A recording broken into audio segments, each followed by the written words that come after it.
Hey, welcome everybody to the 40 Finance channel. My name's Jeff Beers. Trying a little something different today. It's Friday in the afternoon and I don't want to set up all the camera and stuff, but I've been thinking a lot about a investing strategy that I have, and I kind of want to share it with you. This is more of like a philosophical play on stock market investing. I'm going to call it the growth stock secret. And maybe it'll help you in some of your investments and thinking about how the money flows through the world and how does that affect the potential of the stocks that you invest in. So the key for me when I'm looking at a lot of stocks is I am heavily focused, as I've said before, on consumer spending. I want to be in stocks that are closely tied to consumer spending. And while consumer spending does have its risk moments during economic troubles, generally speaking, what you see with consumer spending, when it gets to high points across multiple years, decades, etc., that is exactly the same time that the stock market is also doing well. Very rare to have a bad stock market with strong consumer spending. So I'm going to tie this all together to show you how it affects a lot of the companies that I invest in, and most notably the way I'm looking at growth stocks in the future. Okay, so a couple concepts here that I think drive the point home. These are bullet points that I made up. These are not facts from Wikipedia or anything like that. But the United States consumer spending is one of the most powerful forces in investing. Stocks that capture consumer spending at an incremental pace can win for decades. And number three, the closer a stock is to the consumer's wallet, the bigger the potential. So to recap on point one, United States consumer spending is king, period. There's no one even close. Point number two, stocks that capture consumer spending at an incremental pace. If you take historic companies where consumer spending has declined, Macy's or shopping malls or whatever segment that you want to stare at, they are not growing at an incremental pace. They are not capturing consumer dollars at an incremental pace. So that's where their problem is. And that is an area where I would avoid, right? I wouldn't want to get into Macy's as an example until they show me that they can capture consumer demand at an incremental pace for the foreseeable future, like you would see, say, with an Amazon. And the third point there is kind of self-explanatory, but the closer you can get to the consumer's wallet, in my opinion, the closer you can get to the consumer's wallet and pull money from that wallet at an incremental pace, the bigger the opportunity for the stock you're investing in. All right, got a chart here that I just pulled really quick from the Fred database. This is personal consumption expenditures, aka consumer spending. This covers the gamut. This is basically money out of the wallet across all categories. And the first thing you'll notice on here is which way does the graph go, right? It goes up. And you can go back in history to 1925 or whatever number you want. Consumer spending increases over time, mostly due to inflation, but also due to boom periods, things like that.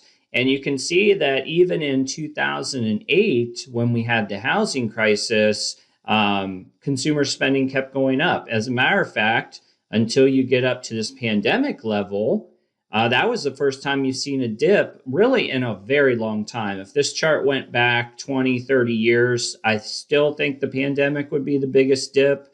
I don't have that memorized. The key for here is that consumer spending obviously went down during the pandemic with the lockdown. But do you remember during that lockdown, there was a rush on toilet paper and certain things for the home, right? So spending was still happening, but the broader spending wasn't. So Clorox bleach, for example, I know their stock went up in the pandemic, likely other things, toilet paper makers, etc. So even though that was a boom time for them, though, it wasn't even enough to keep the ship alive, right? So those are more or less necessities. They're not conveniences. And in a lot of cases, we're looking for kind of discretionary consumer spending. And that's where the fall off happened in the heart of the pandemic. The core consumer spending, remained relatively constant, if not up just a shade, with grocery stores, mortgage payments, cell phone bills, stuff like that. But the discretionary spending fell off the map. And that's a good example, this graph here, of how much discretionary spending powers the economy. All right, if we try to take discretionary spending and break it out by itself, discretionary being, almost optional services, right? So you're thinking about Netflix, travel companies, Disney World, things like that. You can see with this ETF, which is one I own, which is iShares Consumer Services ETF. It's a basket of all those stocks. It's based almost entirely in America. So it fits very well in my IRA because it basically exemplifies the type of companies that I'm looking for. Doesn't focus as much on growth as much as the sector, but we compare that in this graph to the S&P 500, and I went on the max time frame. So remember, ETFs haven't been around forever. And this one started in and around the year 2000.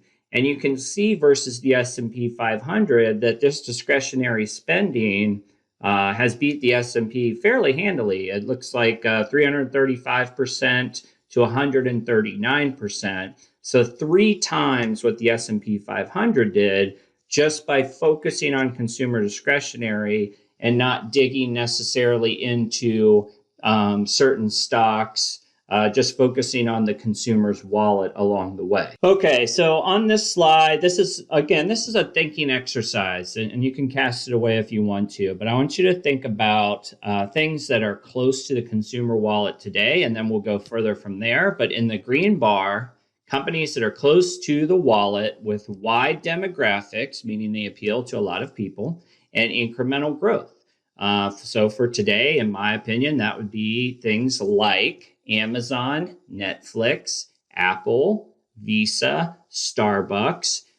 Apple's probably the weirdest one on there because you can buy them from a store, and Amazon would be very similar. But Apple, for the sake of example, they also have their own store, right? And their own suite of services that connect directly to your wallet. Amazon obviously is connected to the wallet in a very unique way because of their e-commerce. Amazon also manufactures some of their own products, the sort of made by Amazon, and they have the subscription services, etc. So they're uniquely tied as a retailer to the wallet.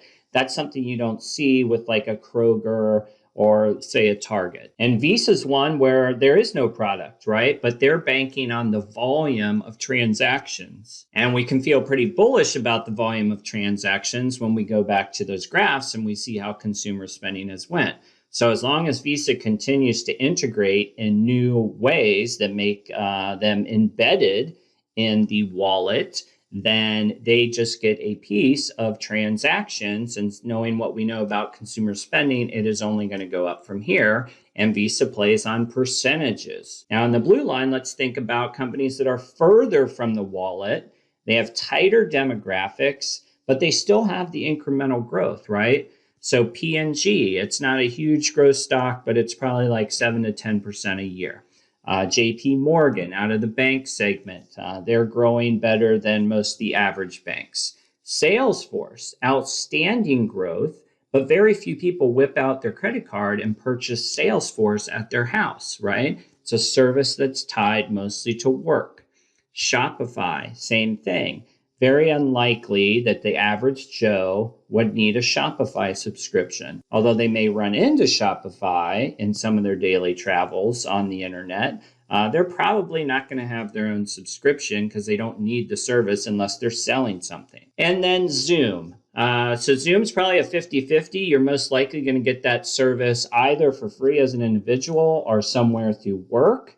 But it's grown big enough that it's a big part of a lot of people's lives. The question will become down the road for Zoom to go from where they are today to where they are tomorrow. At what point can they get, say, $5 a month out of everybody? I have no doubt that they'll chug right along and set new sales records in the workplace, B2B type of thing. But can they ever turn it direct to consumer That will be interesting, and I think could launch them in an entirely new direction. And then lastly, just to visualize distant from the wallet with incremental growth. So what companies are doing incremental growth, but they're far, far away from our wallet? Okay, Merck, among other drug manufacturers. Like, you don't call Merck, 1-800-MERC, and order pills for yourself that comes from a different place. John Deere, most of us are not producing our food or building our roads. Boeing, right? When's the last time you bought an airplane? It just doesn't happen.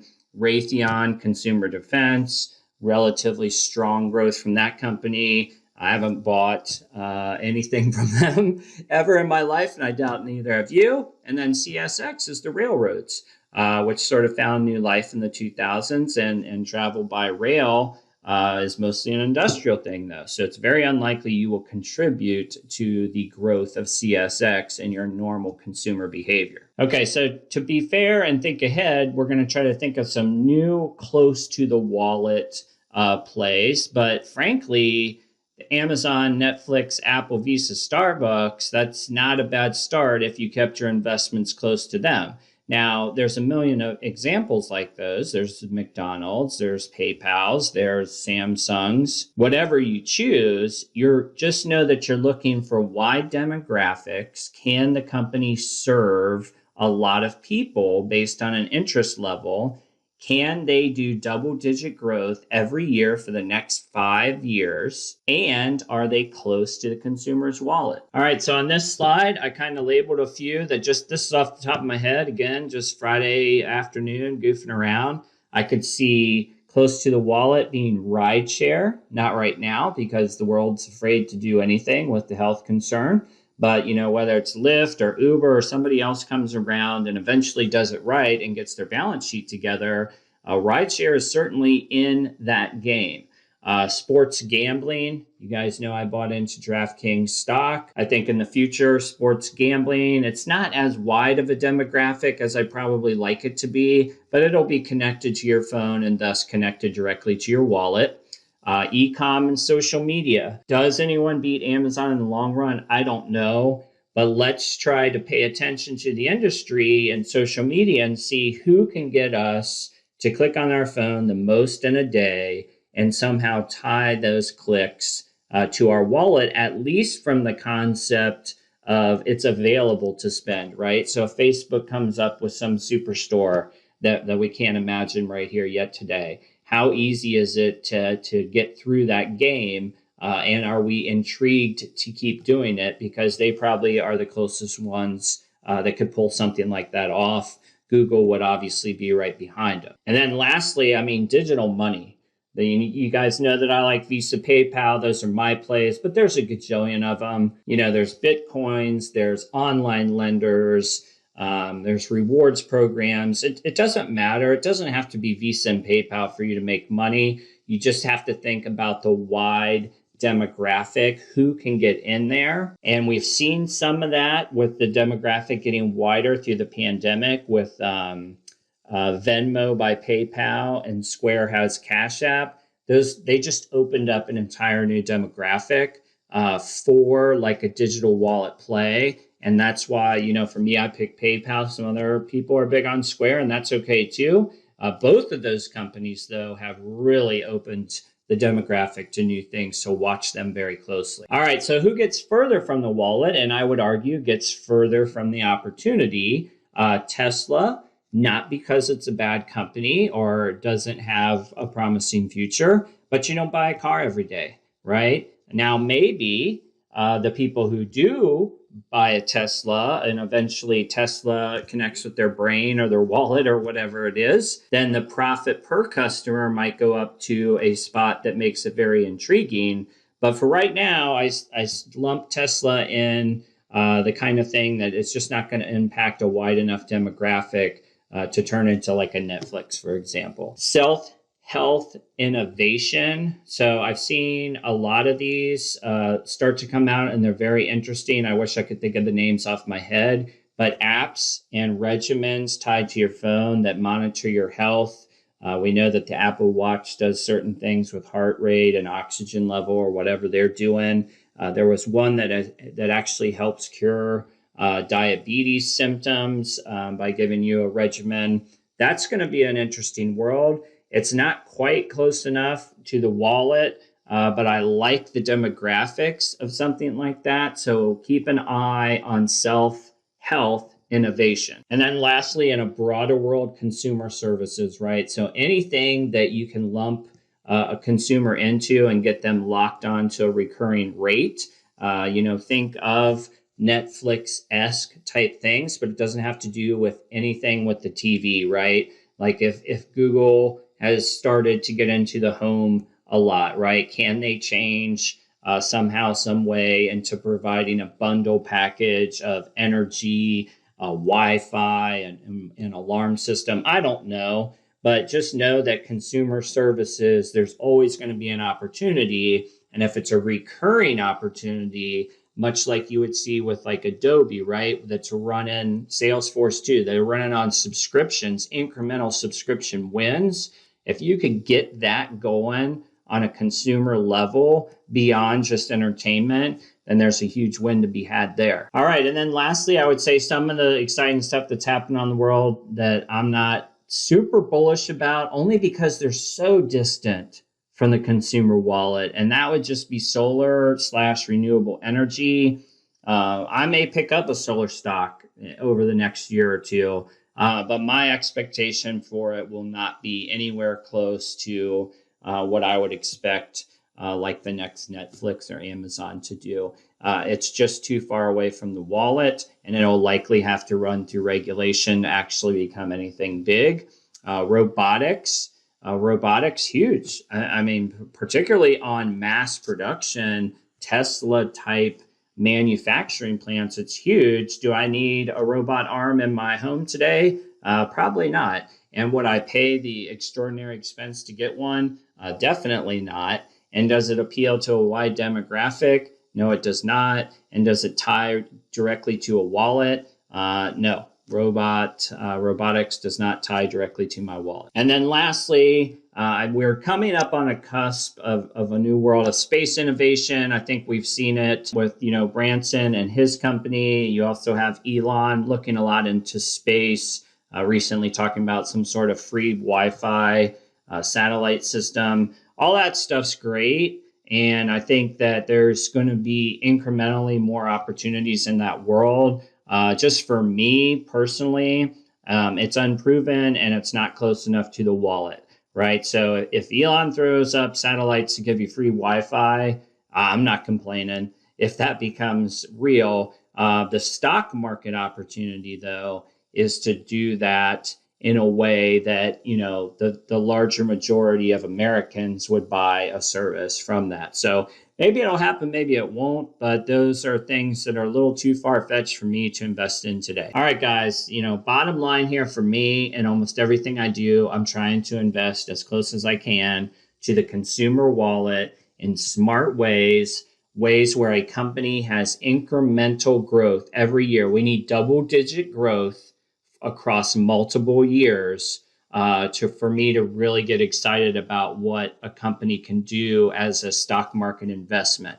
So let me know what you think. I'm sure you can poke some holes in this of weird examples where, I think to myself, like the robotics one, right? I'm sure there's like 12 robotics companies whose stock has went up 200% this year, and that's great. They have to do it for a long time, right? So Netflix, Amazon, some of those names, they've been busting through growth for a long time. They're not Zoom, right? So Zoom beat Amazon this year, I'm guessing, without looking at a chart, but percentage wise, I'm sure Zoom won. And that's because they went to zero to something. Amazon's way beyond zero to something. They're on mass integration, and Netflix isn't too far behind them. And we know about Google, Apple, and some of the others, right? So you can't compare just this one year, particularly a pandemic year. You have to be thinking for 5x years of double-digit growth, and then you have to think about the revenue numbers tied to that. All right, guys, crazy new format. Hope you like it. Hope this mic worked because I've never done this on the laptop before with these speakers. So let me know what you think in the comments. Have a good weekend. We'll see you on the next video.